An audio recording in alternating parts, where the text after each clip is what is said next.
Assalamualaikum warahmatullahi wabarakatuh.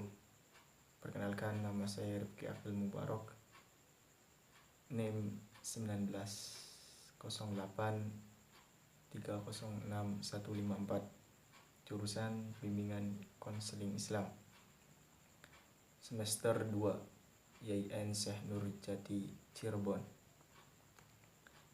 Tujuan saya membuat video ini yakni untuk memenuhi tugas mata kuliah saya, mata kuliah Pendidikan Kewarganegaraan, dengan tugas mereview buku tentang pendidikan dan kewarganegaraan.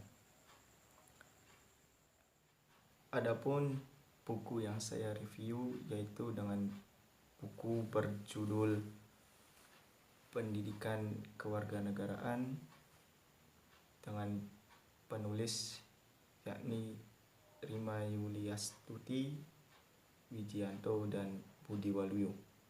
Adapun penerbit Pusat Kurikulum dan Perbukuan Kementerian Pendidikan Nasional. Kota terbit Jakarta, tahun terbit 2004-2011. Tebal buku 294 halaman. Adapun di dalam buku ini membahas beberapa bab, yaitu ada 6 bab dalam buku tersebut. Yang pertama yaitu membahas pada bab 1 dengan berjudul Hakikat Bangsa dan Negara. Apa sih bangsa itu? Saya mengambil beberapa pengertian tentang bangsa. Menurut Otto Bauer, bangsa adalah suatu persatuan karakter atau perangkai yang timbul karena persamaan nasib. Kemudian adapun menurut M.S. Reman, yaitu bangsa adalah kesatuan jiwa yang mengandung kehendak untuk bersatu. Orang-orang merasa diri satu dan kesatuan. Kemudian dalam hakikat bangsa dan bernegara terdapat unsur-unsur bangsa. Unsur-unsurnya yaitu ada beberapa bagian. Yang pertama, ada sekelompok manusia yang mempunyai kemauan untuk bersatu. Yang kedua, berada dalam suatu wilayah tertentu. Yang ketiga, ada kehendak untuk membentuk atau berada di bawah pemerintahan yang dibuatnya sendiri. Yang keempat, secara psikologis merasa senasib, sepenanggungan, setujuan, dan secita-cita. Dan yang kelima, ada kesamaan karakter, identitas, budaya, bahasa, dan lain-lain sehingga dapat dibedakan dengan bangsa lainnya. Bangsa memiliki dua pengertian, yaitu bangsa dalam arti sosiologis dan bangsa dalam arti politis. Adapun pengertian negara adalah negara merupakan bentuk organisasi dari masyarakat atau kelompok yang mempunyai kekuasaan mengatur hubungan, menyelenggarakan ketertiban, dan menetapkan tujuan-tujuan dari kehidupan bersama. Unsur-unsur negara dibagi menjadi unsur konstitutif dan unsur deklaratif. Unsur konstitutif yaitu wilayah tertentu penduduk yang menetap kedaulatan dan pemerintah yang berdaulat. Dan unsur deklaratif adanya tujuan negara, undang-undang dasar, pengakuan dari negara lain secara de jure ataupun de facto, dan masuknya negara dalam perhimpunan bangsa-bangsa. Adapun alat-alat pemersatu bangsa dalam buku tersebut dicantumkan antara lain yaitu pertama, lambang negara, kedua, semboyan negara, ketiga, bahasa pemersatu, keempat, bendera negara, kelima, lagu kebangsaan, keenam, konsepsi wawasan kebangsaan, ketujuh, kebudayaan daerah yang telah diterima sebagai kebudayaan nasional, Dan selanjutnya dasar falsafah, kemudian bentuk negara dan konstitusi atau hukum dasar negara. Lanjut pembahasan bab 2, yaitu dengan judul Sistem Hukum dan Peradilan Nasional. Hukum ialah seperangkat norma tentang apa yang benar dan apa yang salah yang dibuat atau diakui eksistensinya oleh pemerintah yang dituangkan baik dalam aturan tertulis maupun tidak tertulis, yang mengikat dan sesuai dengan kebutuhan masyarakatnya secara keseluruhan dan dengan ancaman sanksi sebagai pelanggar aturan itu. Ada 5 asas hukum umum yang berlaku universal yang berlaku pada sistem hukum. Asas tersebut ialah asas kepribadian, asas persekutuan, asas keamanan, asas kewibawaan, dan asas pemisahan antar baik dan buruk. Adapun tujuan dari tata hukum yaitu untuk mempertahankan, memelihara, dan melaksanakan ketertiban hukum bagi suatu masyarakat dalam suatu negara, sehingga tercapainya ketertiban dan ketentraman dalam negara tersebut. Tata hukum merupakan hukum positif atau hukum yang sedang berlaku di dalam suatu negara saat ini.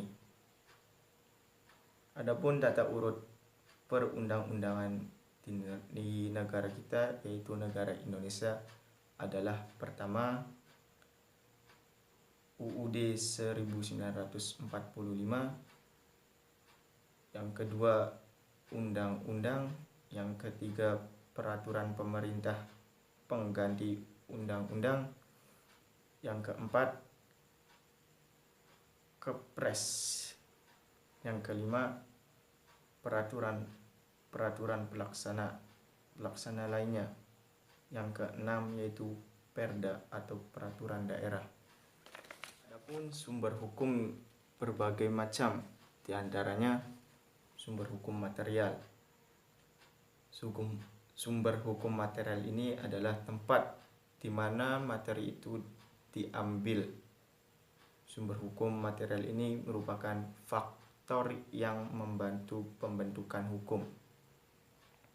Kemudian ada sumber hukum formal, yang merupakan tempat atau sumber dari mana suatu peraturan memperoleh kelakuan hukum. Hal ini berkaitan dengan bentuk atau cara yang menyebabkan peraturan hukum itu formal berlaku. Hukum dapat dibagi menjadi 2, yaitu hukum tertulis dan hukum tidak tertulis. Apa hukum tertulis? Hukum tertulis adalah hukum yang dapat kita temui dalam bentuk tertulis dan resmi, dicantumkan dalam sebagai peraturan negara, yang contohnya adalah Undang-Undang Dasar 1945. Yang kedua, hukum tidak tertulis disebut konvensi.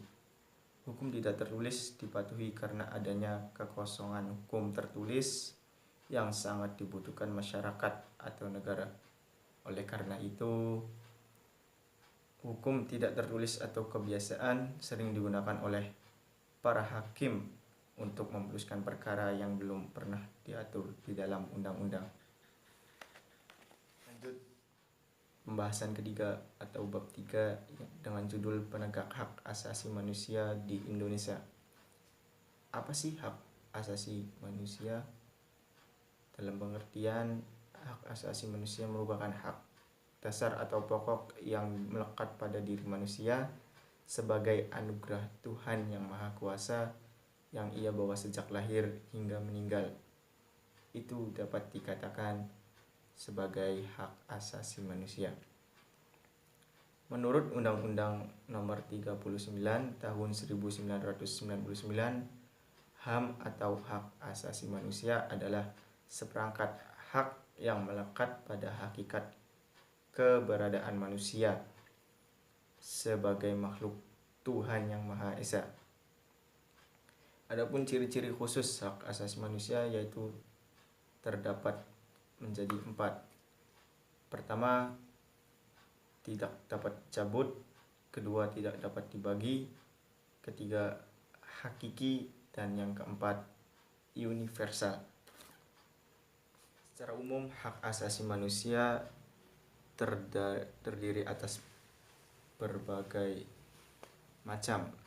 Di antaranya hak asasi untuk memperoleh perlakuan tata cara peradilan dan perlindungan atau disebut dengan procedural rights. Kemudian hak asasi politik dapat disebut dengan political rights. Dan kemudian hak asasi pribadi atau personal rights. Kemudian hak asasi untuk memperoleh perlakuan yang sama dalam hukum dan pemerintahan dapat disebut dengan rights of legal equality. Dan yang terakhir secara umum hak asasi manusia yaitu hak asasi ekonomi dapat disebut dengan property rights. Adapun berdasarkan keputusan Presiden nomor 50 tahun 1993 pada tanggal 7 Juni, Komnas HAM pertama kali dibentuk atas rekomendasi Lokakarya 1, hak asasi manusia yang diselenggarakan oleh Departemen Luar Negeri RI dengan sponsor Perserikatan Bangsa-Bangsa atau disebut dengan PBB. Komnas HAM melaksanakan 4 macam fungsi, yaitu dengan fungsi pengkajian, penelitian, penyuluhan, dan mediasi tentang hak asasi manusia. PBB membentuk organ pelengkap untuk lebih mengefektifkan implementasi berbagai ketentuan mengenai HAM tersebut, di antaranya dengan membentuk Komisi Hak Asasi Manusia atau The Commission on Human Rights atau dapat disingkat CHR. Kemudian badan tersebut melakukan studi, mempersiapkan berbagai rancangan konvensi dan deklarasi, melaksanakan misi pencarian fakta, membahas berbagai pelanggaran HAM dalam sidang-sidang umum atau khusus PBB, serta memperbaiki prosedur penanganan HAM. Lanjut, pembahasan pada bab 4 yaitu hubungan antara dasar negara dan konstitusi. Dasar negara atau disebut dengan ideologi negara ialah suatu pedoman untuk dipakai dalam mengatur kehidupan dan penyelenggaraan ketatanegaraan di suatu negara yang mencakup berbagai aspek kehidupan seperti politik, ekonomi, sosial, budaya, pertahanan, dan keamanan. Adapun dasar negara berfungsi untuk berdirinya atau eksistensi suatu negara dalam hal penyelenggaraan negara sebagai dasar dan sumber hukum nasional, serta sebagai dasar bagi hubungan antar warga negara. Adapun beberapa macam dasar negara atau ideologi negara besar yang dianut di berbagai belahan dunia antara lain liberalisme, sosialisme, marxisme atau komunisme, fasisme, dan fundamentalisme. Negara Kesatuan Republik Indonesia memiliki ideologi negara, yaitu Pancasila, yang berkedaulatan sebagai dasar negara, kepribadian bangsa Indonesia, pandangan hidup, dan perjanjian luhur bangsa Indonesia.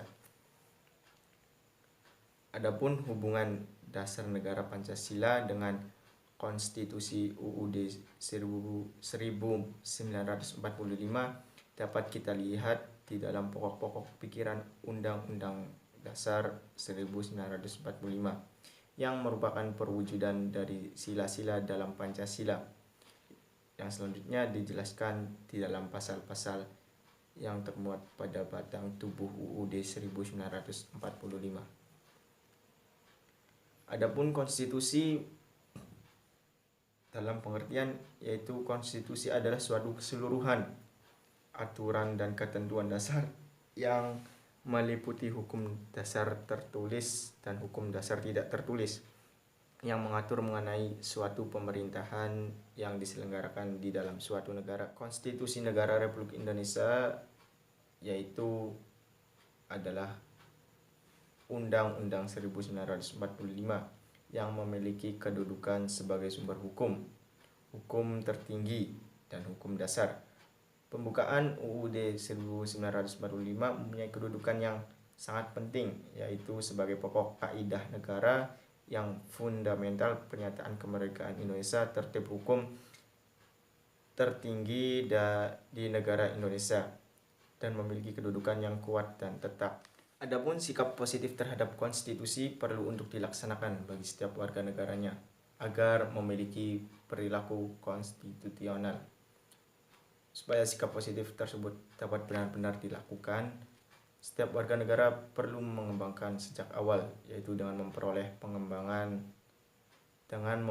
pemahaman yang benar tentang Pancasila dan Undang-Undang Dasar 1945.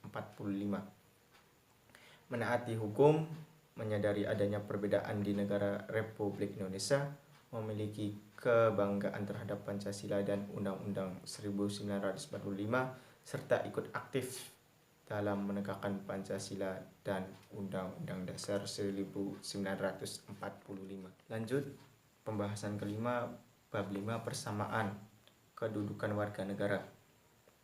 Warga negara adalah orang-orang yang memiliki kedudukan resmi sebagai anggota penuh suatu negara.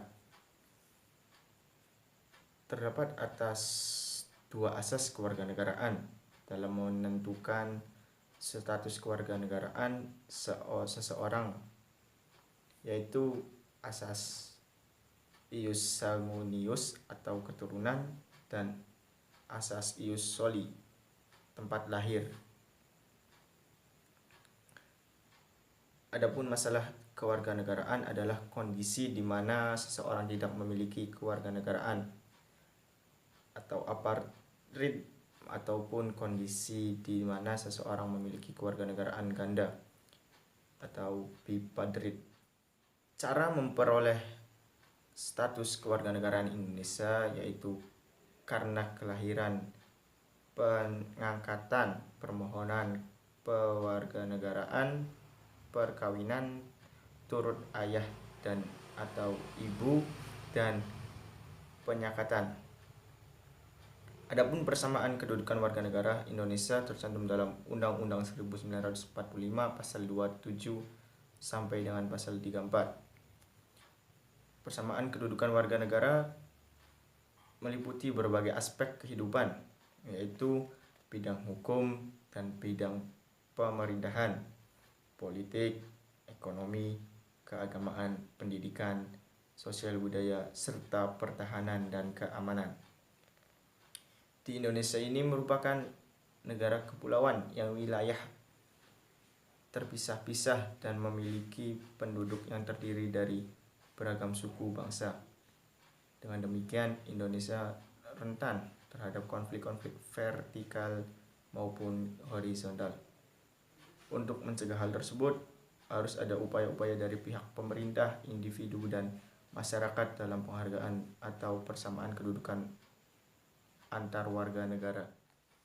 Lanjut pada pembahasan terakhir bab 6, yaitu sistem politik di Indonesia. Dalam sistem politik di Indonesia itu yang demokratis, terdapat struktur politik yang terbagi menjadi suprastruktur politik dan infrastruktur politik.